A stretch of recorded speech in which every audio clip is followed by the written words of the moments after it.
SAMIFIN, renforcement de la capacité de différentes entités. Le service de renseignement financier SAMIFIN a organisé aujourd'hui un atelier financé par le programme MAS au sein du COMESA. Cet atelier est destiné aux entités d'application de la loi, vise à renforcer la capacité de ces entités à contribuer dans la lutte contre le blanchiment de capitaux et de financement de terrorisme à travers l'application de la loi. C'est donc un atelier organisé par le service de renseignement financier SAMIFIN et financé par le programme MASE au sein du COMESA.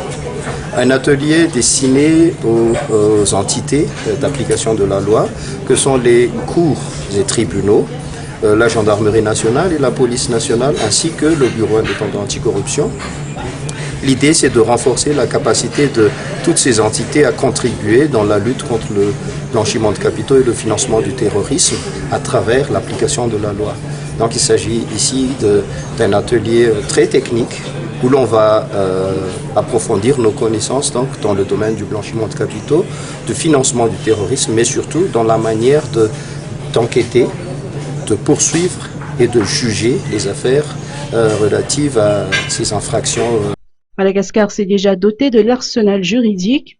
Madagascar vient de se doter d'un arsenal juridique déjà. La loi anti-blanchiment, la nouvelle qui date de 2018 est entrée en vigueur en février de 2019. De l'ordonnance sur le recouvrement des avoirs illicites qui j'espère sera ratifiée bientôt par le Parlement.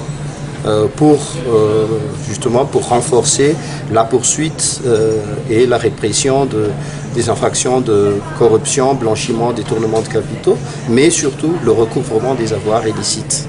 Depuis l'application de cette nouvelle loi anti-blanchiment, une augmentation des cas poursuivis, jugés et de condamnation est constatée puisque cette loi a correctionnalisé les infractions de blanchiment de capitaux.